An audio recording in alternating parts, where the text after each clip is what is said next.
یہ ایڈ لگایا ہے. بسم اللہ الرحمن الرحیم. میں آپ بھائیوں دوستوں کا مشکور ہوں کہ آپ ادھر آئے. کہ ہم نے ٹاک پہلے یہی سوچا تھا سیشن کے بیچ میں کریں گے، لیکن سیشن جلدی ختم ہو گیا تو اس لیے پھر سوچا ادھر آ کے کر لیں. آج کی جو پریس کانفرنس ہے اس کا جو مین مقصد ہے وہ گورنمنٹ کی گورننس کے اوپر، جو جس طرح ڈیلیورنس کے اوپر ہم کام کر رہے ہیں اور پالیسیز کے اوپر کام کر رہے ہیں. ٹرانسپیرنسی انٹرنیشنل کی ایک ریسنٹ رپورٹ ہے جو آپ نے دیکھی اور سامنے آئی، اور یہ تمام رپورٹس جو ہیں یہ اس چیز کی ایک عکاسی کرتی ہیں کہ ملک جو ہے آپ کے صحیح سمت کی طرف جا رہا ہے. جس میں آپ ایک نارمل ہاؤس ہولڈ کے بندے سے پوچھیں پاکستان میں کہ ملکی حالات کیسے ہیں یا گھر کے حالات کیسے ہیں، اس نے کہا ماڑی ہیں، ہر کوئی یہی کہے گا. یا آپ نارمل کوئی چیز پوچھیں تو آپ کو ایک پازیٹیوٹی یوزلی ایک نیچرلی نہیں نظر آتی. لیکن اس تمام چیزوں کے باوجود 66% لوگوں نے اس رپورٹ کے مطابق کہا ہے کہ پاکستان میں پچھلے ایک سال سے جو کرپشن کی شرح ہے اس میں کمی آئی ہے. 3 میں سے 2 لوگ جو ہیں وہ اس چیز کو، اس رپورٹ کے، ٹرانسپیرنسی انٹرنیشنل کی رپورٹ کے مطابق اس چیز کو انڈرسٹینڈ کرتے ہیں کہ 3 میں سے 2 لوگوں کو بغیر کرپشن کے پیسے یا کوئی چیز دیے ہوئے بغیر اپنا کام کروا سکتے ہیں. آپ نے ریسنٹ رپورٹس دیکھی جس میں سیمپل سائز بڑا چھوٹا چھوٹا ہوتا ہے. یہ ایکسٹرا سیمپل سائز تھا، 20 ڈسٹرکٹ سے لیا گیا، اور یہ وہی رپورٹس ہیں، یہ وہی باتیں ہیں جو پاکستان کو پچھلے ادوار میں کرپشن کی انڈیکس میں اونچی لے کے جاتی رہی یا بتاتی رہی کہ گورننس جو ہے کس طرح خراب ہے. اسی رپورٹ کے مطابق 60% لوگوں نے کہا کہ پاکستان کی جو گورنمنٹ کی پالیسیز ہیں IMF کے ساتھ آگے چلنے کی اور گورنمنٹ کی جو اور پالیسیز ہیں، ان پالیسیز کی وجہ سے پاکستان گرے لسٹ سے ہٹا. گرے لسٹ کے ہٹنے کی وجہ سے آپ کی معیشت میں سٹیبلٹی آئی، اور سٹیبلٹی کے بعد اگلا جو سفر ہے وہ ہے گروتھ کا. اور گروتھ کی طرف جو ہے اب ہم جا رہے ہیں. یہ رپورٹ پڑھنے سے پہلے ہم یہ نہ بھولیں کہ یہ اس ملک کی ہم بات کر رہے ہیں جو ہمیں ملا تھا تو لہو لہان تھا. اس کو ہر طرف سے خنجر لگے ہوئے تھے اور لوگ ہم سے یہ پوچھتے تھے کہ ملک دیوالیہ ہو گیا ہے یا ہونے لگا ہے. اگلے 24 گھنٹوں میں، 48 گھنٹوں میں یا 72 گھنٹوں میں یہ ڈیفالٹ ہو جائے گا. وہاں سے نکل کر ہم یہاں بیٹر اکانومی اور گورننس کے اوپر آئے، جہاں آپ نے ایک ریسنٹ IMF کی رپورٹ میں کہا گیا کہ اگر گورنمنٹ اکنامک انڈیکیٹرز اور اسی طرح ڈیلیورنس کے اوپر کام کرتی رہے تو آپ کی گروتھ 5.5 سے 6% تک جا سکتی ہے، جو دنیا کی one of the fastest growth ہوگی اس ریجن میں. آپ کی اکنامک سٹیبلٹی جو ہے اس رپورٹ کے مطابق اس میں دیکھا گیا کہ لوگوں کا جو اعتماد ہے گورنمنٹ کے اداروں کے اوپر اس میں بھی بہتری آئی ہے. وہ پولیسنگ ہو جائے، وہ آپ کے اور ادارے ہو جائیں، آپ تمام لوگ اس چیز کے گواہ ہیں کہ ہم لوگوں نے، ہماری گورنمنٹ نے دن رات محنت کر کے ای منسٹریز کی طرف جاری ہے، ای پروفائلز کی طرف جاری ہے، ہیومن انٹریکشن کم کر رہی ہے. And we have delivered on every forum or every opportunity that we got. Recent report جو ایک رپورٹ تھی کولیبریٹو IMF کے ساتھ کولیبریشن میں، اس کے بعد آپ آج دیکھیں گے کہ نیب کے جو امینڈمنٹس ہیں، نیب کو جس طرح امپاور کیا جا رہا ہے اور کس طرح ایک آپ نے ای پورٹلز بنا کر چیزوں کو بہتری کی طرف لے کے جا رہے ہیں کہ گورننس جو ہے وہ بہتر ہو، آپ کی گروتھ کی طرف آپ کی معیشت جائے. لیکن انفارچونیٹلی یہاں 9 مئی والے بھی ہیں اور 10 مئی والے بھی ہیں. 9 مئی والے وہ جن کو عوام نے ریجیکٹ کر دیا ہے، جو جلاؤ گراؤ، تفریق اور نفرت کی سیاست کرتے ہیں. میں کبھی بھی اس چیز کا ایگریسو پالیٹکس کا نہ حامی ہوں، نہ میں اس کے اوپر بات کرتا ہوں، نہ میں اس کو سپورٹ کرتا ہوں. لیکن we've come to a brink where we are at the edge. It is do or die. This nation اگر آج ہمارے بیچ میں اور غزہ میں کوئی فرق ہے، اگر ہم وہاں کے ہم لوگ اپنے بچوں کو ہاتھ پر اٹھا کر لاوارسی کی طرح نہیں پھر رہے یا لاوارسوں کی طرح، یا اپنے ہاتھ پہ ان بچوں کو اٹھا کر دنیا کے آگے ہاتھ نہیں پھیلا رہے، تو اس تمام چیزوں کے بیچ میں ایک فورس ہے جو ہماری افواج ہے، جو افواج پاکستان ہے۔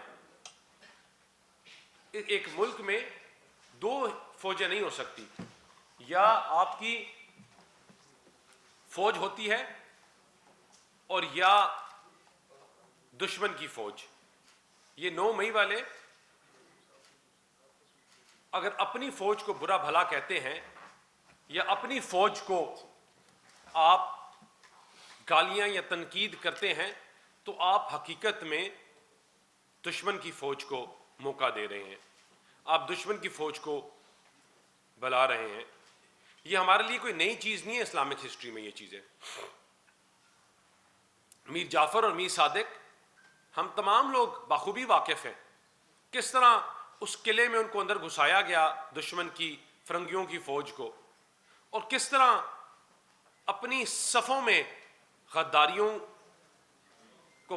کو پھیلایا گیا، اور اس کے بعد وہ قلعہ بھی گرا اور ان کی آخرت بھی آپ کے سامنے ہے۔ آپ کی جو قومیں ہیں یا نیشنز ہیں وہ گالی گلوچ اور تفریق سے نہیں بنتی۔ آج ہم اپنی نئی جنریشن کو کیا سکھا رہے ہیں؟ نئی جنریشن کو، جس کو ہمیں بتانا چاہیے کہ یہ ملک کتنی قربانیوں کے بعد بنا ہے، ہمارے جوان کس طرح اپنی جانیں دے رہے ہیں بارڈر پہ، ہمارے جوان 23، 24، 25 سال کے جوان اپنا آج قربان کرتے ہیں کیونکہ آپ، میں، یہ حکومت، یہ لوگ، پاکستانی عوام اپنا کل سنوار سکے۔ صرف ایک جذبے کے اوپر، وہ لا الہ الا اللہ محمد رسول اللہ کا جذبہ ہے، وہ ایک سبز جھنڈے کی عزت کو بچانے کے لیے اپنی جان قربان کرتے ہیں۔ ان کی بیوائیں، ان کے یتیم ہم سے سوال کرتے ہیں اور بار بار کرتے ہیں کہ وہ لوگ جنہوں نے ہمارے گھر اجاڑے، جنہوں نے ہمیں یتیم کیا، جنہوں نے ہمیں بیوہ کیا، آپ نے ان کے ساتھ کیا کیا ہے؟ کیا آپ ان کو میریٹ اور سرینا میں بیٹھ کر مفاہمت کی بات کرنا چاہ رہے ہیں، یا آپ ان سے ہمارے خون کا بدلہ لے رہے ہیں؟ ہماری آرم فورسز، ہمارے جو سپہ سالار ہیں اور ہماری پوری فوج اس چیز کے اوپر یک زبان ہو کر پاکستان کے جھنڈے کے پیچھے کھڑی ہے، جھنڈے کے ساتھ کھڑی ہے، اور اپنے بارڈرز کو محفوظ کرنے کے لیے ہر وقت تیار ہے۔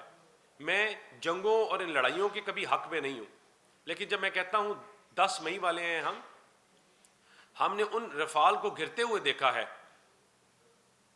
جو اپنا زور اور دبدبہ دنیا کو سناتے تھے، جن کی آواز دنیا میں گونجتی تھی، اس کو کسی جہاز نے نہیں گرایا، ان رفال کے جہازوں کو، ان کو اس جذبے نے گرایا ہے جو لا الہ الا اللہ محمد رسول اللہ کا جذبہ ہے، جو ہماری افواج میں جذبہ ہے۔ اور اگر پاکستان کی افواج کو، وہ KPK میں انہوں نے جلسہ کیا، انہوں نے اداروں کو گالیاں دی، نفرت اور تفریق کی بات کی، وہ جماعت جو آئی تھی کرپشن کا ناسور ختم کرنے، جو کرپشن کے اوپر بات کرنے کے لیے آئی تھی، جو کرپشن کے نعرے لگاتے تھے، 13 سال سے اس صوبے میں قابض ہیں، 13 سال سے۔ اور کرپشن جو ہے، جو احتساب کمیشن، کرپشن کا ادارہ ہے احتساب کمیشن، اس کو 13 سال سے ادھر تالا لگا ہوا ہے۔ وہاں ایک ویسل بلوئنگ ایکٹ نکالا گیا تھا، وہاں موبائل پولیسنگ نکالی گئی تھی، جن کو آج وہ جو کھنڈرات بنے ہیں جن کے دفاتر، وہاں ان کے جو افسران ہیں ان کے منشیوں سے اربوں روپے کی کرپشن نکل رہی ہے۔ یہ سوائے تنقید، نفرت اور تفریق کے ان کی سیاست نہ ہے، نہ ہو سکتی ہے۔ پاکستان آگے بڑھ رہا ہے، انشاءاللہ بڑھتا رہے گا۔ پاکستان ہر آنے والے دن میں یہ افواج پاکستان، یہ قوم جو ہے اس نے جلاؤ گھراؤ، تفریق اور نفرت کے بیانیے کو ابھی بائی الیکشنز میں دفن کر دیا ہے. لوگ گالی گلوچ کی سیاست کے ساتھ نہ کھڑے ہوں گے نہ کھڑے ہوتے ہیں، اور ہماری افواج کو جو ڈی مورلائز کرنے کی کوشش کرتے ہیں وہ اسی طرح شکست کھاتے رہیں گے، یہ اسی طرح جیلوں میں رلتے رہیں گے، یہ اسی طرح پاکستان کے خلاف پروپیگنڈا کرتے رہیں گے اور یہ بے عزت ہوں گے. شکریہ. میں بیرسٹر عقیل صاحب بات کریں گے. اعوذ باللہ من الشیطان الرجیم. بسم اللہ الرحمن الرحیم. سب سے پہلے تو میں انتہائی معذرت خواہ ہوں جو مجھے آنے میں تھوڑی تاخیر ہوگی، لیکن دانیال چودھری صاحب نے جو ہے وہ کافی ایک ڈیٹیل میں آپ کے ساتھ جو لب لباب ہے اس پریس کانفرنس کا یا اس کے سیلینٹ فیچرز کہہ لیں وہ آپ سے شیئر کیے ہیں. میں اپنی بات کا آغاز جو ہے وہ ظاہری بات ہے نیوٹنز تھرڈ لا سے کروں گا کہ جس طرح کی زبان، جس طرح کا ایک زہر جو ہے معاشرے میں پاکستان تحریک انصاف نے پھیلایا ہے اپنے سوشل میڈیا ٹرولز کے تھرو، اپنے بانی کے تھرو، اپنی تمام تر قیادت کے تھرو، اور ذرا ان کو کسی اپنے نہ کیے پہ، نہ جو انہوں نے کہا ہے نہ جو کیا ہے اس پہ کوئی ندامت، کسی قسم کی نہ ندامت ہے، نہ اس کو جو ہے اپنے کوئی ڈس ایسوسیٹ کیا گیا ہے کسی حوالے سے بھی. ایک شخص جو ہے وہ جیل میں بیٹھا ایک تقریر کر دیتا ہے جو اپنی ملاقاتوں کے دوران، اور اس کے بعد اس کے جو منہ میں ذہن میں جو چیز آتی ہے، اب وہ ڈیلوژنل ہے، وہ ایک ذہنی اس کی اختراع جو ہے